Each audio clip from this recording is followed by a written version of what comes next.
សាច់រឿងនៅក្នុងអេពីសូតទី17នៅក្នុងទីតាំងហ្វឹងទូពិភពក្រោមដីនៅក្នុងចំណោមវិញ្ញាណខ្មោចទាំងអស់ស៊ីជានាងក៏បានដើរចុះឡើងព្រមជាមួយនឹងការបង្ហាញនៃការមុំម៉ៅខ្លាំងមែនទែនមិនដឹងជាកន្លែងខ្មោចយកអ្វីនោះទេខំដើរមួយថ្ងៃទៅហើយរកច្រកចេញគ្មានការនៅរស់វេទនាងាប់ទៅហើយវេទនាទៀតគ្រប់យ៉ាងដោយសារតែតពៈចេញធានណាស់ហើយនៅពេលនេះខ្ញុំងាប់បាត់ទៅហើយទោះបីជានិយាយច្រើនក៏គ្មានប្រយោជន៍ដែរមានតែសង្ឃឹមថាជីវិតបន្តរបស់ខ្ញុំរស់នៅល្អទៅចោះមិនថាយ៉ាងណាទេខ្ញុំនៅតែមានអារម្មណ៍ថានឹកតពៈចេញធាននៅកណ្ដាលពេលនោះមានតពៈម្នាក់បាននិយាយថានាងជាខ្មោចចំណូលថ្មីមែនទេហេតុអ្វីបានជានាងមិនរាយការណ៍ទៅកាន់តុលាការយានឡនាងប្រាប់ថាសេវាកម្មនៅហ្វឹងទូនេះបច្ចុប្បន្នណាស់នាងមកច្រើនឆ្នាំទៅហើយគ្មាននរណាម្នាក់ណែនាំនាងអំពីផ្លូវនោះទេហើយចុះថានាងឈ្មោះអ្វីមកពីណាទេនាងប្រាប់ថាທາງសៀជាតិមកពីយូជេអញ្ចឹងតពៈនេះមានឈ្មោះថាចៅវិញ្ញាណក៏ចាប់ផ្ដើមឆែកមើលប្រវត្តិរូបរបស់នាងក្រោយពីការពិនិត្យមើលប្រវត្តិរូបនៃវិញ្ញាណរបស់នាងហើយគេពិតជាភ្ញាក់ផ្អើលខ្លាំងមែនទែនហើយក៏បានគិតនៅក្នុងចិត្តថាពិតជាក្មេងស្រីម្នាក់នឹងមែនរកអស់ប្រទានជើងងាប់ហើយចាប់ពីពេលនេះតទៅខ្ញុំខ្លាចជាអភិជនមិនខានឡើយជាបន្តយ៉ាងការទៅមើលហ្វឹងទូនៃពិភពរមីស្លាប់សៀខួយនាងក៏និយាយថាទីក្រុងហ្វឹងទូស្ថិតនៅចន្លោះអាណាចក្រទាំងពីរនាងក៏ជាខ្មោចដែលមាននៅការវឹកហាត់រាប់សតវត្សដូច្នេះនាងក៏អាចមកកាន់ទីនេះដោយសេរីប៉ុន្តែជាងធានមិនអាចនោះទេហើយដូច្នេះហើយគ្រាន់តែចាំនាងនៅផ្ទះសំណាក់ទេដែលពេលនេះរកតំណែងអំពីស៊ីជៀនបានពេលណានាងប្រកាសជាមកវិញក្រោយពីនាងបានចាក់ចេញទៅជាងធានបានធ្វើការរងចាំពីមួយថ្ងៃទៅជាមួយថ្ងៃនៅទន្ទឹមនឹងការរងចាំតពៈនឹងក៏បានមកនិយាយជាមួយប្រជាជនដែលបរិម្នាក់ក៏បានពឹងពាក់ទៅកាន់តាចាស់និងអេរ៉ូនៅវិញ្ញាណម្ដាយរបស់គេជាងធានបន្តពីឃើញចឹងគេក៏គិតថាតើនេះគេជាអ្នកនាំសារណាចាក់មែនទេហើយដូច្នេះគេក៏បានសួរទៅកាន់គាត់ថាតើមានស្គាល់នៅរូបនេះទេយើងទៅស្លាប់នៅពេលថ្មីលោកមានបានប្រទះនៅវិញ្ញាណនាងទេក្រោយពីពិនិត្យមើលរាងកាយជាងធានហើយគាត់ក៏បានគិតថាបើទៅយុវជននេះមិនជាមនុស្សល្អអ្វីនោះទេហើយក៏បានប្រាប់ថាវិញ្ញាណដែលស្ថិតនៅក្នុងហ្វឹងទូមានតែរយៈពេលខ្លីតែប៉ុណ្ណោះតើខ្ញុំអាចឃើញនាងយ៉ាងម៉េចទេគេក៏ភ្ញាក់ផ្អើលដូច្នោះមែនទេបើអញ្ចឹងវាហួសពេលទៅហើយគាត់ក៏បន្តថាប៉ុន្មានហើយនេះពេលនេះបើគ្មានអ្វីទេប្រញាប់ថយចេញទៅជាងធានបន្តគិតថាសេជៀនមានរូបកាយទិដ្ឋភាពហើយដូច្នេះហើយប្រហែលជានៅមានសង្ឃឹមខ្លះហើយក៏បន្តចង់ចូលទៅកាន់ទីនោះនៃខ្លួនឯងប៉ុន្តែចៅវិញ្ញាណក៏ប្រាប់ថានៅពេលដែលមនុស្សរស់ចូលទៅកាន់ទីក្រុងហ្វឹងទូហើយពួកគេគ្មានសង្ឃឹមនៅក្នុងការរស់ទេលុះត្រាតែគេផឹកទឹកទំពាំងបីជួរបំបីព្រលឹងទៅបានជាវិញ្ញាណខ្មោចទាំងអស់នោះមិនក៏សម្គាល់ថាឯងគឺជាមនុស្សរស់គាត់ក៏បន្តធ្វើសេប្រាប់ទៅកាន់ជាងធានថាវាគួរស្ដាយដែលវានៅសល់ចុងក្រោយតែប៉ុណ្ណោះគាត់ទុកប្រើប្រាស់សម្រាប់បំពេញភារកិច្ចរបស់គាត់ជាងធានក៏បានប្រាប់ថាចង់បានប៉ុន្មានក៏បានដែរឲ្យតែគាត់យល់ព្រមថាលោកលើបែបនេះគេក៏បានអស់សម្ដែងក្នុងចិត្តជាបន្តយើងក៏លេខទៅមួយសៀខុយទី2នាងចាប់ផ្ដើមបញ្ជានៅកូនខ្មោចទាំងអស់ឲ្យធ្វើការស្វែងរកនៅស៊ីជានៅបានឆាប់រហ័សនាងក៏បញ្ជាក់ផងដែរថាកុំលេះលញអសោះមិនដូច្នោះទេនាងប្រកាសជាផ្លាស់ប្ដូរចិត្តមិនត្រឹមតែមិនឲ្យរង្វាន់គេតែប៉ុណ្ណោះទេថែមទាំងបដៅគេទៀតផងក្រោយពីពួកគេចាក់ចេញទៅនាងក៏បន្តគិតថាស៊ីជាពេជ្រត្រូវបានគេយកចិត្តទុកដាក់យ៉ាងខ្លាំងវាបានធ្វើឲ្យខ្ញុំចំណានបន្តិចផងដែរការទៅមើលជាងធានបន្ទាប់ពីដើរចុះឡើងក៏ប្រទះជាមួយនឹងជីសនហើយនាងក៏ប្រាប់អំពីមូលហេតុដែលនាងមកហ្វឹងទូដោយសារតែមានដំណឹងថាលោះរលេគេបានមកកាន់ទីនេះហើយនាងក៏មកកាន់ហ្វឹងទូដើម្បីរកទៅកាលពីស៊ីជានៅមានជីវិតនាងតែចង់សងសឹកទៅកាន់តាចាស់ម្នាក់នេះគេបានប្រាប់ផងដែរថាស៊ីជាបច្ចុប្បន្ននៅមានជីវិតទេនាងក៏ភ្ញាក់ផ្អើលហើយដូច្នេះគេក៏បានប្រាប់លំអិតទៅក្រោយពីប្រាប់ហើយក៏និយាយអំពីការទិញនៅទឹកទំពាំងបីជួរបំបីព្រលឹងពីបរិមម្នាក់ព្រោះតែអ្នកលក់បាននិយាយថារបស់នេះជួយទៅកាន់យើងនៅក្នុងការទៅកាន់ហ្វឹងទូដែលមានសុវត្ថិភាពម្ចាស់ផ្ទះសំណាក់ក៏បានសួរថាតើតបិចៅដែលចំណាំនៅខ្លងទ្វារនៅមែនទេហើយបើតើឯងពិតជាឆោតមែនតើវាគ្រាន់តែជាទឹករុក្ខជាតិធម្មតាតែប៉ុណ្ណោះបន្តពីគេសាកតេស្តមើលក៏ព្រួយចេញមកវិញឃើញថាគ្មានជាតិអ្វីសោះថាការទស្សនៈក៏និយាយអំពីវិធីសាស្ត្រនៅក្នុងការចូលទៅកាន់ហ្វឹងទូផងដែរនៅពេលយប់មកដល់ពីគេអាចប្រើប្រាស់នៅទម្រង់វិញ្ញាណរបស់គេចូលទៅកាន់ទីនោះបានដោយសេរីប៉ុន្តែត្រូវតែមានការប្រុងប្រយ័ត្នដែលពេលចេញមកខាងក្រៅត្រូវតែចេញឲ្យតាន់ម៉ោង6មិនដូច្នោះទេថាមពលយានប្រកាសជាប្រើប្រាស់ឯងនៃពេលនោះមិនត្រឹមតែជីវិតតែប៉ុណ្ណោះទេសូម្បីតែវិញ្ញាណរបស់ឯងក៏ត្រូវបានសាបសូន្យផងដែរហើយគាត់ក៏និយាយពីចៅវិញ្ញាណគាត់គឺជាជនបោកប្រាស់តែងតែប្រើប្រាស់អត្តសញ្ញាណអ្នកនាំសាររបស់គាត់បោកប្រាស់ទៅកាន់មនុស្សទូទៅហើយលាក់ខ្លួននៅក្នុងហ្វឹងទូទោះយ៉ាងណាក៏ដោយនៅទីនោះវាពិតជាមានទំហំធំណាស់បើចង់រកបុគ្គលម្នាក់ដែលជារឿងមជ្ឈលនៅក្នុងបាតសមុទ្រចឹងឯងរៀបនៅក្នុងការនិយាយបន្តទៅហើយស្រាប់តែអ្នកទាំងពីរក៏ចាក់ចេញទៅបាត់ទៅជាបន្តយ៉ាងការទៅមើលហ្វឹងទូទីតាំងកន្លែងមួយគេហៅថាដែនរបស់ស្ដេចខ្មោចភ្លើងនៅកណ្ដាលពេលនេះគេកំពុងតែចាប់នៅកូនខ្មោចស៊ីបើទៅពិតជាសាហាវខូខើមែនតើក្រោយពីស៊ីហើយគេក៏បានធ្វើការបញ្ចេញនៅដុំអ្វីទេលាបចូលទៅក្នុងមាត់ហើយនៅទន្ទឹមគ្នាផងដែរចៅវិញ្ញាណគេក៏បានលបមកតាមចន្លោះទ្វារខណៈដែលស្ដេចខ្មោចភ្លើងគេបន្តបញ្ចេញនៅអំណាចសាយភាយចៅវិញ្ញាណក្រអូថាធម្មពលដ៏មហិមាបែបនេះខ្ញុំក៏សង្ឃឹមថាថ្ងៃណាមួយខ្ញុំប្រកាសជាមានវានៅពេលនេះស្ដេចខ្មោចភ្លើងក៏ចាប់អារម្មណ៍សួរថាអ្នកណាចៅវិញ្ញាណក៏បញ្ញាបញ្ញាចូលមកនៅក្នុងដៃហាក់ដូចជាបានកាន់នៅប្រអប់អ្វីមួយយ៉ាងបន្ទាប់ពីបង្ហាញនៅការគ្រប់ហើយក៏បានប្រកល់របស់នោះនិងប្រាប់ថានេះគឺជាប្រាក់សុយសាអារៈនៅក្នុងខែនេះស្ដេចខ្មោចក៏យកទៅពិនិត្យមើលហើយក៏ស្រែកថាហេតុអីបានជាតិចម៉េះគេបានតបថាដោយសារតែអតិថិជនដែលបានទិញទឹកទំពាំងបីជួរបំបីព្រលឹងមានចំនួនតិចស្ដេចខ្មោចភ្លើងគេបច្ច ជាខឹងមែនទែនយើងបានឲ្យឯងទៅរកប្រាក់មកឲ្យយើងប៉ុន្តែឯងរកមកតិចមិនតែប៉ុណ្ណោះយើងឲ្យឯងទៅរកខ្មោចស្រីមកឲ្យយើងស៊ីប៉ុន្តែឯងក៏បានចំណាំកូនខ្មោចទាំងអស់នោះមកឲ្យយើងស៊ីក៏ចាប់ផ្ដើមលើកចៅវិញ្ញាណអណ្ដាតឡើងទៅលើគេក៏បានស្រ័យថាជឿណាស់ដល់ឱកាសខ្ញុំម្ដងទៀតទៅខ្ញុំសន្យាថានឹងធ្វើទៅតាមការបង្គាប់របស់លោកក្រោយពីខ្មោចបានដាក់ចោលហើយគេក៏បន្តគិតថាបើសិនជាយកທາງស៊ីឈានមកចម្រាញ់អសត់គេប្រកាសជាអាចលក់នាងក្នុងតម្លៃថ្លៃប៉ុន្តែនៅពេលនេះខ្ញុំគ្រាន់តែបង្ហាញនាងជាការគោរពតែប៉ុណ្ណោះជាបន្តមកដល់ពេលក៏បានមកដល់អ្នកទាំងពីរបានចូលមកកាន់ហ្វឹងទូហើយស៊ីសុនក៏បាននិយាយទៅកាន់ជាងធានថាគេខានវឹកហាត់យូរហើយប្រហែលជាពិបាកនៅក្នុងការទ្រាំនិងចំហាយយិនហើយនេះក្នុងពេល6ម៉ោងត្រូវតែរកនៅស៊ីឈានឲ្យឃើញនៅកំឡុងពេលរដាចន្លងស្រាប់តែបានប្រទះទៅនឹងក្បួនដង្ហែរបស់សៀខុយទី2មើលទៅកាន់នាងពងតែអង្គុយលើក្រែស្នែងពេជ្រស្ទាវខ្លាំងមែនទែនក្រោយពីទៅដល់ចំពោះមុខជាងធានហើយកូនខ្មោចទាំងអស់ក៏ចាប់ផ្ដើមបង្ហាញនៅការគោរពទៅកាន់ជាងធានហើយនេះគេពិតជាមាននៅការវល់ខ្លាំងមែនទែនក្រោយមកសៀខុយបានប្រាប់ឲ្យពួកគេចាក់ចេញទៅហើយក៏បានប្រាប់ទៅកាន់ស៊ីសុនថានាងមិនទាន់ដឹងពីដំណឹងរបស់ស៊ីឈាននោះទេស៊ីសុនក៏ប្រាប់ផងដែរថាអ្នកទាំងពីរមានពេលមិនច្រើនទេនៅក្នុងការរកស៊ីឈានជាពិសេសជាងធានត្រូវចាក់ចេញមុនព្រះអាទិត្យរះមិនដូច្នោះទេគេប្រកាសជាបានអាចត្រឡប់ទៅវិញបានឡើយស៊ីខុយប្រាប់ថាមិនចាំបាច់បារម្ភនោះទេក្រោយពីផ្ទាត់ដៃមកផាច់ឲ្យកូនខ្មោចទាំងអស់នោះស្រាប់តែចាប់ចៅវិញ្ញាណមកកាន់ទីនេះដូច្នេះសៀខុយបច្ចុប្បន្នមែនតែនក៏ដាក់ទៅកាន់គេមកកញ្ញោខ្លោះតែព្រោះតែពួកគេបានមើលឃើញរូបរបស់នាងឲ្យមើលដែរដើម្បីបានទៅជាចាប់បុគ្គលច្រឡំចឹងពួកគេបានប្រាប់ថាទៅបីយ៉ាងណាក៏ដោយចៅវិញ្ញាណក៏ជាអ្នកផ្ញើសារអាណាចក្រមិនថាអ្នកណាចេញឬចូលនោះទេគេតែងតែដឹងទាំងអស់ជីងធានបន្តទៅឃើញមុខរបស់គេពិតជាមកខ្លាំងមែនតែនចង់តែធ្វើការវាយទៅកាន់គេឲ្យប៉ោងមុខទេនៃពេលនោះគេបែរជាសួរទៅកាន់ជីងធានថាយ៉ាងម៉េចដែរទឹកតាពាំងបញ្ជូបំបីវិញ្ញាណរបស់គេមានប្រសិទ្ធភាពដែរទេជីងធានក៏ស្រែកថាទឹកតាពាំងបញ្ជូរបស់កាយអ្វីទៅវាគឺជាការបោកប្រាស់ទាំងអស់គេបានដោះសារថាមូលហេតុដែលគេធ្វើបែបនេះដោយសារតែចង់បានប្រាក់ចិញ្ចឹមជីវិតតែប៉ុណ្ណោះជីងធានមិនតប៉ាយច្រើននោះទេក៏បានសួរយកតែម្ដងតើគេពិតជាបានឃើញនាងឬក៏អត់ចៅវិញ្ញាណដឹងហើយគេចាប់ផ្ដើមគិតបន្តិចនៅក្នុងចិត្តរបស់គេគិតថាທາງស៊ីជៀនបែរជាមានបុគ្គលមានអំណាចនៅខាងក្រោយខ្នងហើយបើសិនជាពួកគេដឹងថាខ្ញុំបានចាប់នាងប្រកាសជាវិវរខ្ញុំត្រូវទៅរកវិធីបន្តទៅរកចលងគេក៏រកឃើញឬហើយគាត់និយាយថាທາງស៊ីជៀនមែនទេសៀវខួយនាងក៏ស្លិតសួរតាយបានឃើញនាងដែរទេគេបានតបទាំងភ័យថានាងត្រូវបានស្ដេចខ្មោចភ្លើងនាំទៅឆ្ងាយ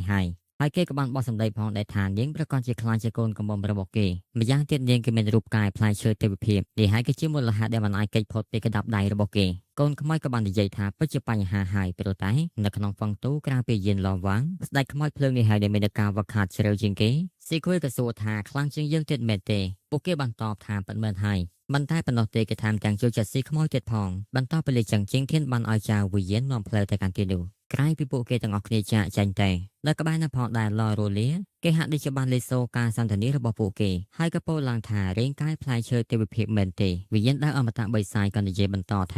ផ្លែឈើពិសិដ្ឋនៃអាណាចក្រ Celestial លុះត្រាតែត្រូវបានវាយប្រហារដោយផ្គររន្ទះលើមេឃឬក៏ភ្លើងនៅលើផែនដីពុំនោះសោទេគ្មានអ្វីអាចធ្វើការបំផ្លាញបានឡើយឡរ៉ូលាពិតជារំពឹងទុកថាការធ្វើដំណើរលើកនេះទទួលបាននូវតំណែងពិសេសហើយក៏និយាយទៅកាន់វិញ្ញាណដ៏អាក្រក់ថាមុនពេលដើរកំចាត់អរិយត្រូវបានចម្រាញ់ខ្ញុំគិតថានាងពិតជាពិសេសនៅក្នុងការបម្រើលោកវិញ្ញាណតាចាស់នឹងថាពិតមែនហើយប៉ុន្តែយើងកុំបញ្ញាប្រយ៉ាល់ពេកព្រោះតែយ៉ាងណាមិញពេលវេលាដែលយើងទទួលបានដោយការបូជាជីវិតពីសាលក៏រន្ទះវាហាក់ដូចជាតិចជាង1ថ្ងៃហើយនេះយើងកុំឲ្យខកដំណើររបស់យើងឲ្យសោះជាបន្តយើងកាន់តែមើលក្រុមជាងខៀនសៀវខុយបន្តនិយាយថាដៃខ្មោចភ្លើងគេត្រូវបានសម្លាប់ដោយភ្លើងឋានសួគ៌កាលពីសម័យបុរាណក្រោយពីស្លាប់ហើយគេក៏បានខ្លាចជាខ្មោចភ្លើងហើយដោយសារតែគេចង់បានសេរីភាពរបស់ហ្វឹងទូគេក៏បានបដិសេធថាមិនចាប់កណាត់នោះទេចំពោះការវឹកហាត់របស់គេពិតជាជ្រៅណាស់នៅពេលមួយរយៈក្រោយគេទទួលបាននូវកណ្ដាប់ទ្រព្យវេទមន្តហើយនេះឲ្យសម្បីតែមានដឹកនាំនៅក្នុងហ្វឹងទូក៏មិនអាចធ្វើការបញ្ជាគេបានឡើយហើយវិញ្ញាណតែតើទាំងអស់នៃទូទាំងហ្វឹងទូក៏បានខ្លាយជាទីស្គាល់របស់គេចៅវិញ្ញាណក៏បន្តថាកំណប់គុយវិញ្ញាណភ្លើងដែលនៅក្នុងដៃរបស់គេពិតជាមានថាមពលយ៉ាងមហិមាក្រោយពីលេចយ៉ាងជាងធានពិតជាភ្ញាក់ផ្អើលមែនទែនមិននឹកស្មានថាគុយវិញ្ញាណភ្លើងស្ថិតនៅក្នុងហ្វឹងទូជាសនក៏បន្តថាចាប់តាំងពីអំណាចនៃវិញ្ញាណភ្លើងនាទីនេះហើយវាពិតជាខ្លាំងលើសពីសមត្ថភាពពួកយើងជាងធានប្រាប់ថាដោយសារតែបែបនេះយើងត្រូវប្រញាប់ទៅជួបខ្មោចភ្លើងឲ្យបានឆាប់រហ័សប៉ុន្តែតតថាអំណាចរបស់ខ្ញុំនៅក្នុងហ្វឹងទូវាត្រូវបានរឹតបន្តឹងនៃពេលនោះចៅវិញ្ញាណគេចង់ដាក់មេប្រូជាងធានក៏សែកអីគេបានប្រាប់ថាខ្មោចភ្លើងនៅខាងក្នុងហើយដូច្នេះគេសុំលាសាណៃជាងធានក៏បានកាត់អំពីសម្ដីរបស់គេនិយាយហើយដូចជាគេបានដឹងថានៅខាងក្នុងពិតជាមានគ្រោះថ្នាក់ទោះយ៉ាងណាក៏ដោយដើម្បីគុញវិញ្ញាណភ្លើងព្រមជាមួយស៊ីជៀនត្រូវតែសានលបងចូលទៅមើលស្ថានភាពខាងក្នុងខណៈដែលពួកគេបានចូលទៅចៅវិញ្ញាណគេក៏បានលបមើលផងដែរបន្ទាប់ពីពួកគេបានចូលមកខាងក្នុងហើយសំឡេងក៏បានសោយនាទីបំផុតពួកឯងមកហើយនេះពេលនោះគេក៏ចាប់ផ្ដើមធ្វើការបង្ហាញខ្លួនខ្មោចភ្លើងបានស្លឹងមកទៅកាន់ពួកគេបន្តិច ហើយក៏បានចាប់អារម្មណ៍ទៅកាន់ស៊ីខួយផងដែរនេះពេលនោះជាងធានបានប្រាប់ទៅកាន់គេឲ្យដោះលែងស៊ីជៀនព្រាមតែគេពិតជាមិនយល់ទេថាស៊ីជៀនអ្វីទេនេះពេលនេះគ្រាន់តែទុកកូនកំមុំរបស់ពួកឯងនាំមកទីនេះហើយពួកឯងទាំងអស់គ្នាចាក់ចេញទៅជាងធានក៏សួរថាឯងចង់សម្ដៅទៅលើស៊ីខួយមែនទេគេក៏អត់សំណើចពិតមែនហើយនាងគឺជានារីដ៏ស្រស់ស្អាតដ៏កម្រហាក់មើលទៅចៅវិយានប្រយ័ត្នធ្វើការបានល្អមែនក្រោយពីដឹងថាចាញ់ល្បិចរបស់ចៅវិយានជាងធានពិតជាមួម៉ៅមែនតែនមើលទៅចៅវិយានបានដឹងថាស៊ីជៀននៅទីណាហើយក្រៀបចាំល្បិចផែនការមកកាន់ទីនេះនៅក្នុងការផ្លាស់ប្ដូរបញ្ហាហើយយកប្រយោជន៍ឲ្យខ្លួនឯងជាបន្តខ្មោយភ្លើងក៏ចាប់ផ្ដើមប្រើប្រាស់នៅចំហាយភ្លើងឡំពណ៌សៀវខួយអណ្ដាតឡើងទៅលើទោះបីជានាងចង់បញ្ចេញរដ្ឋាភិបាលអំណាចក៏មិនអាចឡើយខ្មោយភ្លើងគេក៏បន្តថាភាពក្លាហាននិងការវឹកហាត់មួយសហសវត្តលក្ខណៈបែបនេះខ្ញុំចូលចិត្តជាងធានក៏បចោលទៅកាន់ខ្មោយភ្លើងហើយដូច្នេះវាខឹងមែនតែនក៏ចាប់ផ្ដើមបញ្ចេញនៅអំណាចភ្លើងរបស់វាជាហេតុធ្វើគេមានការក្តៅខ្លាំងមែនតែនជាមួយអំណាចដែលគេបានធ្វើការបញ្ចេញមកគឺដោយសារតែក្នុងដៃរបស់គេមានតែគួយវិញ្ញាណភ្លើងទាំងឯងនៅខណៈដែលគេបានធ្វើការក្តាប់ដៃនេះពេលនេះមានតែចំហាយភ្លើងយ៉ាងច្រើនបានឡំពណ៌ទៅកាន់អ្នកទាំងពីររួចហើយវាក៏បញ្ចេញទៅជាតម្រងនៃការបង្កើតជីសននាងក៏និយាយថាភ្លើងដែលរੂរបស់ស្ដេចខ្មោចភ្លើងវាអាចធ្វើការដុតព្រលឹងរបស់ជាងធានឲ្យអាលាយហេតុនេះនាងក៏ចាប់ផ្ដើមដំណើរការនៃចំហាយទឹកការពារក្រោយពីចំហាយទឹកបានធ្វើការដំណើរការការពារហើយនាងក៏បានធ្វើការបញ្ចេញនូវកម្លាំងបន្ថែមនៅក្នុងការប្រែក្លាយនៅចំហាយទឹកទៅជាតម្រងរាងកាយនេះហត់ទៅបំបុកនៅការបង្កើតភ្លើងមួយនោះជាហេតុធ្វើឲ្យការបង្កើតវាក៏ត្រូវបានលាយសាបសូន្យអត់ទេហើយនេះគេពិតជាខឹងមែនតែនតានាងជារណាគេទេបើជាអាចធ្វើការកោះហៅនៅវិញ្ញាណទឹកបានទាំងដែលបានស្ថិតនៅក្នុងសមុទ្រភ្លើងនៃរូបនេះនាងបានប្រាប់ថាឯងបានប្រើប្រាស់នៅគុណវិញ្ញាណភ្លើងមិនស្របទៅតាមមេគីរបស់ឋានសួគ៌ថែមទាំងបានធ្វើបាបនៅព្រលឹងរបស់ហ្វឹងទូនិងថែមទាំងបានធ្វើការរំខានដល់តុល្យភាពនៃអាណាចក្រទាំង6ហើយនេះឯងក៏មិនអាចបន្ទោសយើងបានទេនៅអ្វីដែលកើតឡើងបន្ទាប់នៃពេលនោះគ្នាទៅបន្តប្រើប្រាស់ដុំភ្លើងរបស់គេវាយទម្លាក់ចុះមកដូចយ៉ាងណាក៏ដោយមិនអាចធ្វើអ្វីទៅកាន់ជីសននិងជាងធានបានឡើយដោយឃើញបែបនេះគេក៏បានប្រើប្រាស់នៅកម្លាំងរបស់គេបន្ថែមស្រែមកវាស់សាយភាននៅចំហាយភ្លើងយ៉ាងខ្លាំងក្លាជាមួយនឹងការខិតខំព្យាយាមរបស់គេចុះឡើងលទ្ធផលគេក៏អាចធ្វើការបំបីនៅខែលទឹករបស់នាងខណៈពេលនោះគេក៏បន្តនៅក្នុងការស្ទុះវាយប្រហារស្របពេលដែលសៀខួយនាងក៏បានប្រមូលនៅមហាអំណាចរបស់នាងនេះពេលនោះជាងធានគេបានធ្វើការកិច្ចអំពីការវាយប្រហាររបស់គេហើយក៏បានប្រើប្រាស់ចលនាដាវឈរទៅកាន់វាប៉ុន្តែហាក់ដូចជាមិនអាចធ្វើអ្វីវាបានសោះខណៈទៅជាបែបនេះវាក៏បន្តនៅក្នុងការស្ទុះចូលមកជាងធាននៅតែអាចធ្វើការលវាកិច្ចពីការវាយប្រហារថែមទាំងបានធ្វើការបំលាស់គេយកអេឡង់ចុះឡើងហើយក៏បានប្រើដាវកាប់ប៉ុន្តែវានៅតែអាចចាប់ដាវរបស់គេជាប់ខណៈដែលវាសើចហេហេហើយក៏បានបោកជាងធានផាច់តែនិងព្រមទាំងចង់ជន់ទៀតផងប៉ុន្តែជាងធាននៅតែអាចគេចផុតក្រោយពីគេចហើយគេបានមើលទៅកាន់ដៃរបស់ខ្លួនឯងមិនល្អទេពេលវេលាចិត្តអស់ហើយខណៈពេលវានៅតែបន្តត្រៀមនៅក្តាប់ដៃនៃពេលនេះជីសននាងក៏បានការវាយប្រហារដើម្បីទុកពេលឲ្យជាងធាននៅកំឡុងពេលវាជាប់ដៃជាមួយនឹងជីសនសៀវខួយនាងក៏អាចធ្វើការប្រមូលផ្ដុំនៅមហាអំណាចរបស់នាងមើលទៅមិនធម្មតាឡើយវាហាក់បីដូចជានាងកំពុងតែធ្វើការបង្កើតនៅអាវុធមួយដែលយើងមើលទៅវាដូចជាខ្វែលចឹងហើយនាងក៏បាននិយាយថាវងទូវាគឺជាទឹកដីរបស់ខ្ញុំនៃពេលនោះវាក៏បានស៊ីមួយចំហាយខ្វែលរបស់នាងផាច់ចំកណ្ដាលខ្នងហើយចំហាយរបស់សាយភីក៏បានសរុបចូលទៅក្នុងអាវុធរបស់នាងហើយអាវុធរបស់នាងទៀតសោតក៏មានឈ្មោះថាកំណត់ខ្មោចគេពិតជាខឹងមែនទែនក៏បចោទថានាងល្អិតហ៊ានក្បត់យើងនាងក៏ស្ទុះទៅវាយប្រហារនិយាយថាស្ដេចខ្មោចភ្លើងការវឹកហាត់របស់លោកអាចខ្ពស់ជាងប៉ុន្តែភ្នែករបស់លោកហាក់ដូចជាខ្សោយបន្តិច